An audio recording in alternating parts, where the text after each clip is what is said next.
Bismillahirrahmanirrahim. Teman-teman, balik lagi dengan saya Rio. Hari ini tuh saya pengen ngobrolin mengenali diri lewat jalan berkarya.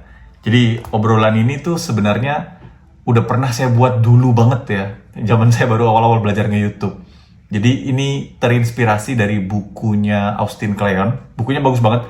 Judul bukunya tuh Show Your Work atau Tunjukkan Kerjamu gitu ya. Nah, kenapa bahasan ini penting nih? Karena begini, ada satu paradoks yang menarik di zaman sekarang itu. Paradoksnya itu adalah perkembangan teknologi itu tuh cepet banget melampaui kemampuan manusia untuk mengenali dirinya sendiri. Coba perhatiin deh, kayak misalnya perkembangan teknologi itu, Elon Musk itu udah bikin roket yang mau ke Mars. Itu kononnya bahkan sudah ada tiket nih siapa yang mau pergi ke Mars gitu. Manusia itu sudah bisa mencapai pencapaian yang sangat jauh. AI udah bisa melakukan hampir sebagian besar pekerjaan repetitif yang kita lakukan bisa digantikan sama AI. Teknologi sekarang udah macem-macem lah, ininya handphone udah nggak karu-karuan, berbagai model ya. Perkembangan teknologi kan luar biasa tuh. Tapi perkembangan kemampuan manusia untuk mengenali dirinya itu tuh nggak sehebat itu.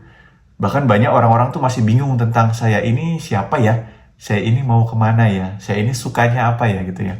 Saya merasakan bahwa salah satu cara untuk membantu kita mempermudah kita dalam mengenali diri kita itu salah satunya lewat jalan berkarya. Nah, ada buku yang membahas ini, bukunya judulnya Show Your Work. Bukunya ditulis oleh Austin Kleon. Dia itu seorang seniman ya. Bukunya bagus, banyak ilustrasi-ilustrasi visual di situ.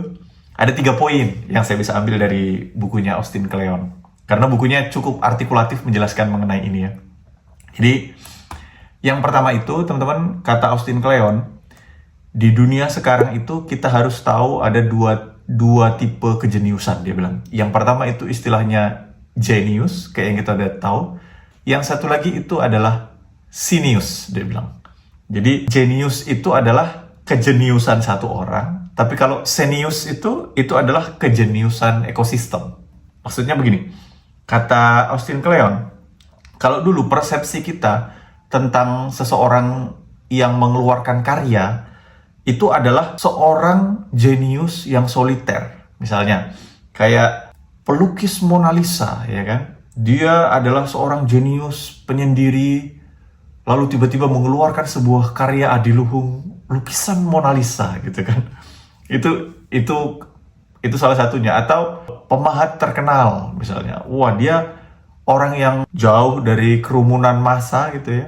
Tiba-tiba dia mengeluarkan sebuah karya patung yang sangat luar biasa gitu. Dan dikenal sampai berbilang zaman, misalnya gitu.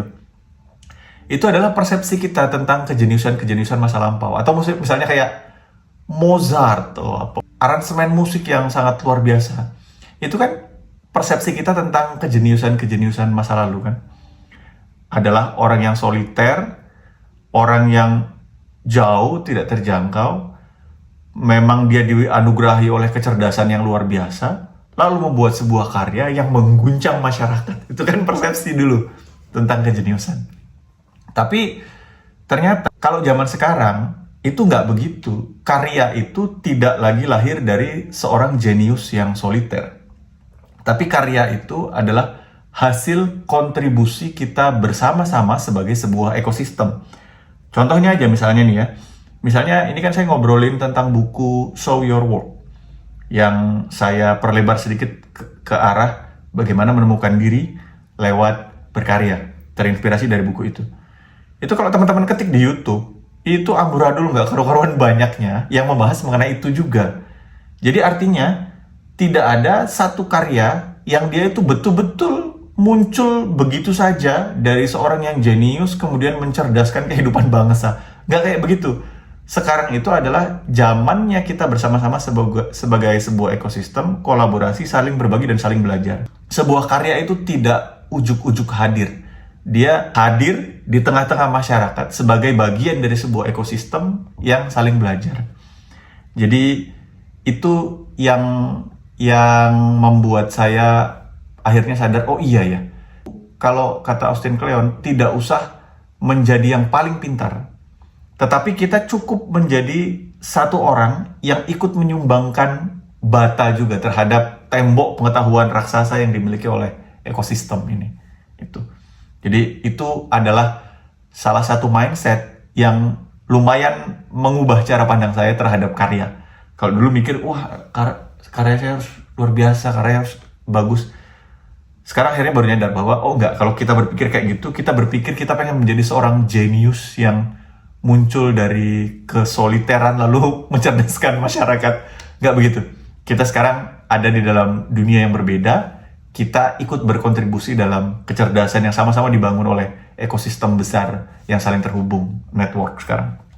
Itu yang pertama. Yang kedua adalah saat kita konsisten berkarya dengan misalnya dengan nge-YouTube atau kita bikin tulisan, apapun yang sesuai dengan karya kita, misalnya karena kita memasak atau kita bikin sesuatu karya seni yang lain, apalah ya. Saat kita konsisten terus-menerus membuat sesuatu, maka di situ kita semakin kenal siapa diri kita. Jadi balik lagi ke ilustrasi awal tadi, salah satu cara untuk kita menjadi lebih kenal dengan diri kita itu adalah dengan kita do something. Dengan kita melakukan sesuatu, bikin sesuatu, itu kan kayak kita mengeksplor. Lama-lama akan terfilter dengan lebih jelas mana yang betul-betul kita senangi.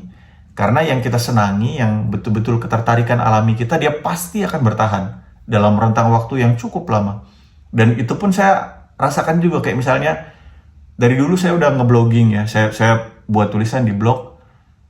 Tanpa sadar sejak dari awal kuliah sampai sekarang menulis, itu banyak banget ternyata artikelnya.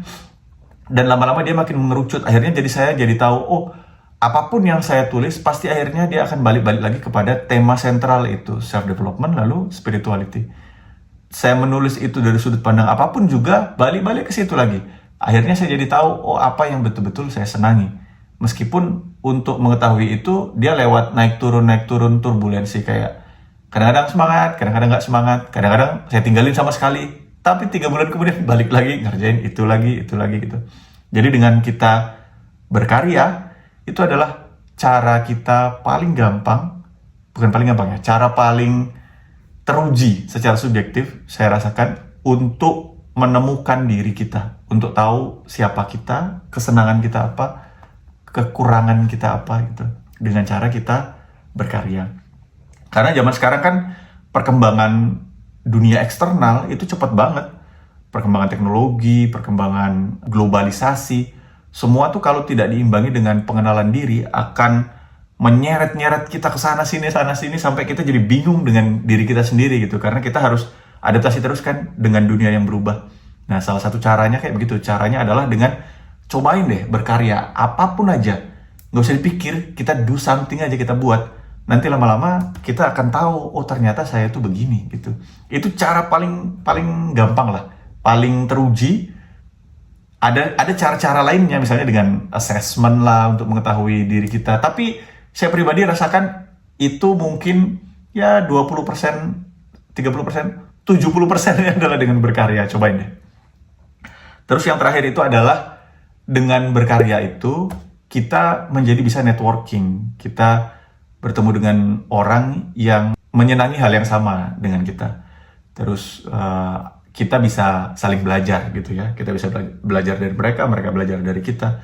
Karena intinya itu. Jadi intinya bukan menjadi yang paling pintar di ruangan, tetapi menjadi yang ikut berkontribusi, menyumbangkan satu bata pengetahuan yang kita punya terhadap tembok besar pengetahuan yang kita bangun bareng-bareng gitu. Jadi networking. Nah itu 3 itu key takeaways yang saya ambil dari buku Show Your Work karyanya Austin Kleon. Jadi dengan berkarya itu bisa membantu kita untuk mengenal diri. Teman-teman bisa cari bukunya, itu bagus banget. Dia bikin buku trilogi, Show Your Work, terus Still Like an Artist, satu lagi itu Keep Going. Bukunya ringan. Bukunya ringan, ditulis dengan bahasa yang nggak terlalu berat lah, enak bukunya. Oke, makasih buat siapapun yang udah memantau ya. Kalau bermanfaat bisa di-subscribe, tinggalkan komen di bawah kalau ada yang mau ditanyain atau mungkin ada ide ya, apa yang menarik kita bahas di episode berikutnya. Sampai jumpa di episode berikutnya. Makasih, wassalam.